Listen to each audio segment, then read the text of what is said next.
আচ্ছা, সো কেমন করলো বাংলাদেশ ফার্স্ট সেশনে, স্পেশালি বিফোর লাঞ্চ? সো প্রথমত হচ্ছে যে অস্ট্রেলিয়া টসে জিতে ব্যাটিং নিয়েছে, এটা একটা বাংলাদেশের জন্য দারুণ আশীর্বাদ এবং আমার মনে হয় তারা এই চ্যালেঞ্জটা নিজেদেরকেই জানিয়েছে। বাংলাদেশ সেই জায়গাটাই যেটা করা উচিত। অস্ট্রেলিয়া আপনি ফার্স্ট আওয়ার স্পেশালি উইকেট ভালো থাকবে পেসারদের জন্য এবং বাংলাদেশ 3 পেসার দারুণভাবে আমার কাছে মনে হয় যে তারা বল করেছেন জায়গা মতো। ফিফথ এবং সিক্সথ টার্ম মেনটেন করে টানা বল করে যাওয়া, এইটা আমি অনেকদিন পর দেখছি এগেন্স্ট অস্ট্রেলিয়া। কোয়ালিটি বোলিং একেবারে, এবং যেভাবে উইকেটটা তারা ব্যবহার করেছেন, round the wicket, over the wicket, specially Jack ওয়েদারওয়েলকে যেভাবে আউট করেছেন হাসান মাহমুদ, পরপর 3টা বল তিনি ওভার দ্য উইকেট এসে করলেন, আউট সুইং। 4 নম্বর বলটা তিনি রাউন্ড উইকেট গেলেন এবং একটা ইনসুইং ঢুকিয়ে দিলেন এবং তাকে ফাঁদে ফেললেন। So excellent bowling from Hasan. Travis head, তাকে যেভাবে তিনি ফিরিয়েছেন, সব কিছু মিলে বাংলাদেশের এখন পর্যন্ত সবই পজিটিভ। আমার মনে হয় মেইন চ্যালেঞ্জটা আসলে সামনে। সো এবং স্পেশালি চ্যালেঞ্জটা এই কারণেই বড় যে আপনি দুটো রিভিউ কিন্তু হারিয়েছেন। এর মধ্যে প্রথম রিভিউটা তো আমি বলবো নষ্টই করেছে বাংলাদেশ। সেকেন্ড রিভিউটা সবাই খুব সারপ্রাইজ হয়েছে। স্টিভেন স্মিথ মনে হচ্ছিল যে তিনি আউট হয়ে গেছেন, কিন্তু শেষ পর্যন্ত দেখা গেল যে কোনো ইনসাইড এজ বা মানে কোনো কিছুতে আমরা পেলাম না। সো এখন পর্যন্ত so far so good for Bangladesh. আমার মনে হয় যে শান্ত ক্রেডিট পাবেন তার বোলারদের দারুণভাবে ইউজ করার জন্য। স্পেশালি তাসকিন এবং হাসান মাহমুদ বল করছিলেন, যেটা বললাম দুজনেই আসলে দুটো প্রান্ত ব্যবহার করে এবং উইকেটটা ব্যবহার করে বল করছিলেন, অ্যাঙ্গেল ক্রিয়েট করছিলেন।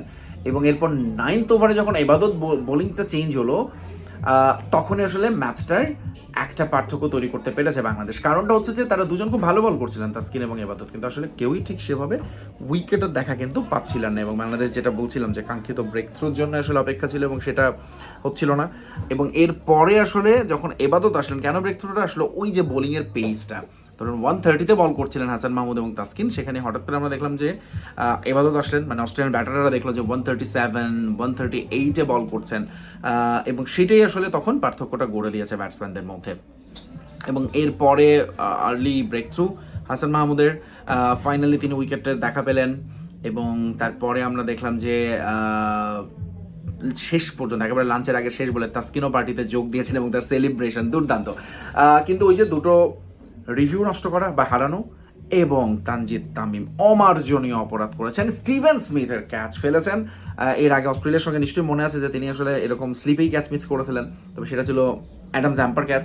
আর এই ক্যাচটা হচ্ছে স্টিভেন স্মিথ, আর তিনি কোথায় গিয়ে থামবেন কে জানে। কারণ বাংলাদেশের এখন চ্যালেঞ্জটা কিন্তু এখন যে যখন বলটা একটু পুরনো হবে, উইকেট থেকে সুবিধাটা একটু কমতে শুরু করবে পেসারদের জন্য, বলটা পুরনো হতে শুরু করবে, স্পিনারকে আনতে হবে, এবং সেখানে স্টিভেন স্মিথ দুর্দান্ত ব্যাটসম্যান এগেন্স্ট স্পিন, এবং তিনি আসলে আজকের ম্যাচে একটা বড় ইনিংস তিনি এখন খেলবেনই। জীবন এরকম যখন পেয়ে যান অস্ট্রেলিয়ান ব্যাটাররা, সেটা কীভাবে কাজে লাগাতে হয় তারা জানেন। সো বাংলাদেশের চ্যালেঞ্জটা হচ্ছে যে এই অ্যাটাকিং অ্যাপ্রোচটা ধরে রাখা, পজিটিভ মাইন্ডসেট নিয়ে খেলা, উইকেট আদায় করে নেওয়া। হয়তো রান লিক হবে, স্টিভেন স্মিথ 50 সেঞ্চুরিও করে ফেলতে পারেন, বাট অন্য প্রান্ত থেকে স্পেশালি তাদের এখন লেট মিডল অর্ডার ওপেন হয়ে যাবে। ক্যামেরন গ্রিনও চলে গেছেন, ওয়েবস্টার, কামিন্স, অ্যালেক্স ক্যারি, এবং সবচেয়ে ক্রুশাল হবে অ্যালেক্স ক্যারি এবং স্টিভেন স্মিথের এই উইকেট। এটা ভাঙতে পারলে আমার মনে হয় অস্ট্রেলিয়াকে দ্রুত গুটিয়ে দেওয়া সম্ভব হবে। কিন্তু দ্রুত মানে সেটা কত দ্রুত? ধরুন অস্ট্রেলিয়া যদি 200-র মধ্যেও ব্যাকেট হয়, এটা একটা বিরাট বড় টোটাল হয়ে যেতে পারে বাংলাদেশের জন্য।